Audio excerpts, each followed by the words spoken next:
Isang magandang hapon po or magagabi na rin po sa bawat isa. Latest weather update po tayo ngayon, araw ng Biyernes, January 5, 2024. Pero bago tayo magpatuloy mga kaibigan, pa-like and subscribe naman po. And always pong pahit ng notification bell para ma-update ko kayo sa susunod natin ng mga latest weather update. So narito na po ang ating pinaka-latest hypnosis weather galing na rin po sa Pag-asa. Patuloy pa rin umiiral ang northeast monsoon o amihan dito sa bahagi ng Luzon kung saan ngayong araw ay dala pa rin ito yung maulap na kalangitan at mataas na tsansa ng may hinang pagulan or pag-ambon lalo-lalo na dito sa area ng northern Luzon. Samantala, ang easterlies naman ay nakaka-apekto pa rin dito sa bahagi ng Visayas at Mindanao kung saan meron din itong dalang mga isolated na mga pag-ulan, pagkidlat at pagkulog dito sa ilang bahagi or sa malaking bahagi ng Visayas at Mindanao. At ngayong araw nga or in the next 24 hours ay na-expect din natin na makaka-apekto ang shear line dito sa may silangang bahagi ng Southern Luzon at Visayas kung saan magiging mataas po yung tsansa ng mga pag-ulan, pagkidlat at pagkulog na dulot nga ng shear line. Samantala, wala naman tayong minomonitor or namamataan pa na sama ng panahon na maaaring maka-apekto dito sa ating bansa.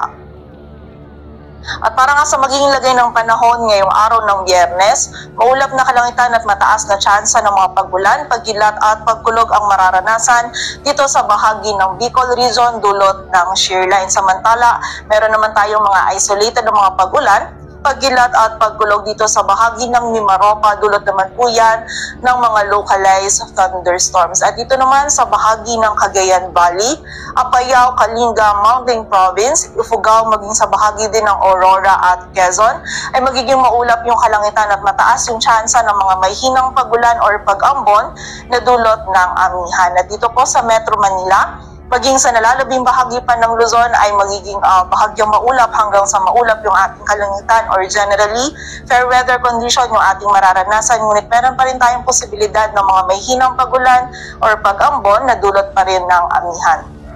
Agwat ang temperatura dito sa Metro Manila ay mula 24 to 31 degrees Celsius. Samantala sa bahagi naman ng Visayas at Mindanao ngayong araw ay makakaranas din ng mataas na tsansa ng mga pag-ulan, pagkilat at pagkulog ang bahagi ng Northern Samar at Eastern Samar, dulot po yan ng shear line. Samantala dito naman sa bahagi ng Palawan ay meron lamang tsansa ng mga pag-ambon na dulot pa rin ng amihan.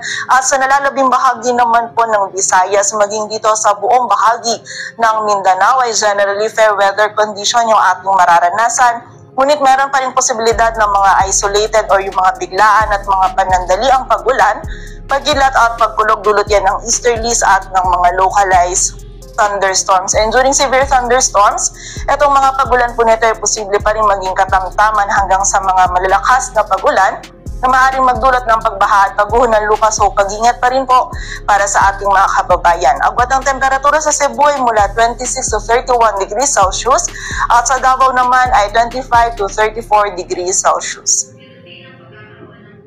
At para naman sa lagay ng dagat baybayin ng ating bansa, dulot pa rin ng northeast monsoon na amihan ay meron pa rin tayong nataas na gale warning sa dagat baybayin niya ng Batanes, northern coast ng Cagayan kasama ng Babuyan Islands, maging sa northern coast ng Ilocos Norte kung saan mapanganib pa rin ang pagpalaot para sa ating mga kababayang mangingisda pati na rin yung may mga maliliit na sasakyang pandagat. At para naman sa 3-day outlook ng mga key cities ng ating bansa, in the next 3 days, this weekend po yan hanggang sa Lunes, ang bahagi ng Metro Manila maging ang Baguio City ay patuloy nga makakaranas ng generally fair weather condition. Ngunit meron pa rin po tayong mga tsansa or posibilidad ng mga mahihinang pagulan or pag-ambon na dulot ng amihan. Agwat ang temperatura sa Metro Manila ay mula 24 to 32 degrees Celsius at sa Baguio City naman ay 16 to 24 degrees Celsius. Samantala, sa bahagi naman po ng Legazpi City this weekend ay magiging maulan or mataas yung tsansa ng mga pag-ulan, pagkidlat at pagkulog dulot po yan ng shear line. So pag-ingat po para sa ating mga kababayan dyan sa posibilidad ng mga pagbaha at pagguho ng lupa. Samantala, by Monday naman ay mababawasan na po yung mga pag-ulan na ating mararanasan, ngunit meron pa rin tayong posibilidad ng mga mahihinang pag-ulan or pag-ambon na dulot naman ng amihan.